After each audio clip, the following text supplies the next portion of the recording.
আমাদের জীবনের যত চিন্তার সকল বীজই একটা ফলাফলের বৃক্ষ উৎপন্ন করে। জয় যিশু। নমস্কার।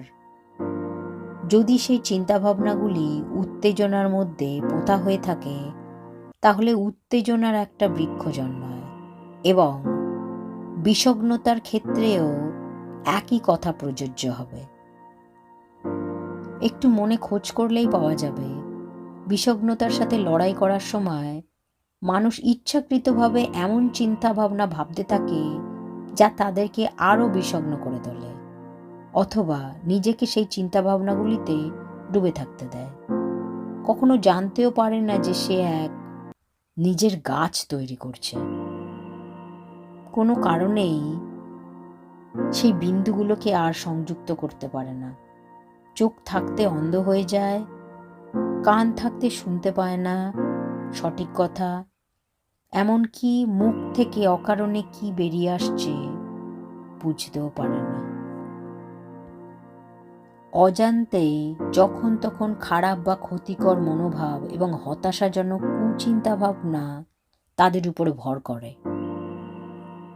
মানুষের মনে এই ক্ষতিকর চিন্তাভাবনাগুলি আকর্ষণ করে থাকে।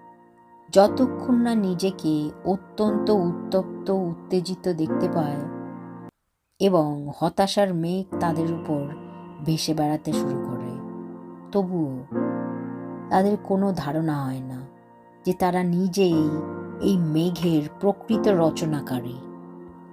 আমরা সবসময় আমাদের পরিস্থিতি বেছে নিতে পারি না। কি হবে আমরা জানি না, বা কালকে কি হবে তাও জানি না, কিন্তু আমরা আমাদের চিন্তা ভাবনা বেছে নিতেই পারি।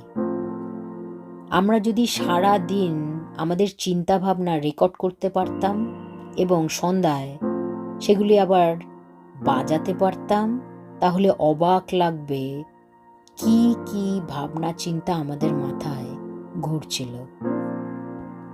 আর যখন তা জানতে পারবো যে আমরা যে চিন্তা ভাবনার দিকে ঝুঁকেছিলাম সারাদিন, সেগুলি আমাদের জীবনের অনেক সমস্যার উৎস, তখন আরও অবাক লাগবে।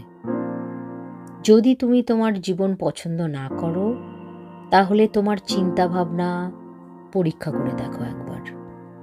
আত্মা তার চিন্তার রঙে রঞ্জিত হয়। তুমি তোমার জীবনকে কি দিয়ে রাঙিয়েছ? তুমি কি তোমার জীবনকে ধূসর, কালো এবং বিষগ্ন নিস্তেজ রঙে রাঙিয়েছ, নাকি তুমি তোমার জীবনকে রামধনু দিয়ে রাঙিয়েছ? আনন্দ, আস্থা, প্রকৃত উদ্দেশ্য, বিশ্বাস, উৎসাহ, আশাবাদী, সদিষ্ঠা, সেটা তোমার ব্যাপার। আমি সবসময় উপভোগ করেছি যে আধুনিক অনুবাদগুলির মধ্যে একটা প্রবাদ ব্যাখ্যা করে যে তুমি কিভাবে চিন্তা করো সেদিকে সতর্ক থেকো। তোমার জীবন তোমার চিন্তা ভাবনার দ্বারা গঠিত হবে। ঈশ্বর আমাকে উদ্ধার করবেন। আমাদের প্রভু যীশু খ্রিস্টের মাধ্যমে পরিত্রাণের দ্বারা ঈশ্বর আমাকে উদ্ধার করবেন। এজন্যই আমি তাকে ধন্যবাদ জানাই। তাহলে দেখছি যে আমি মনে ঈশ্বরের বিধি ব্যবস্থার দাস, কিন্তু আমার পাপ প্রকৃতির দিক থেকে আমি পাপ ব্যবস্থারই দাস। পিতা পরমেশ্বর আমাদের মনকে সোজা ও সত্যের ফলে পূর্ণ এবং স্থির রাখুন। জয় যিশু। শতকোটি আগাম ধন্যবাদ জানাই। আমেন। তোমার মনকে বসিয়ে রেখো। মন থেকে উৎসারিত চিন্তাধারায় জীবনকে গড়ে তোলে। পিতা পরমেশ্বর আমাদের জীবনের যত অসৎ কুচিন্তায় লাগাম দিন। ধন্যবাদ প্রভু। জয় যিশু। ঈশ্বর আমাদের মধ্যে শুদ্ধ হৃদয় মনের সৃষ্টি করুন। আমাদের আত্মাকে আবার শক্তিশালী করুন। যা চিকিৎসা করার আপনিই করুন। আমাদের চোখে আপনার উপরে বিশ্বাস, আপনার উপরে। হালেলুয়া।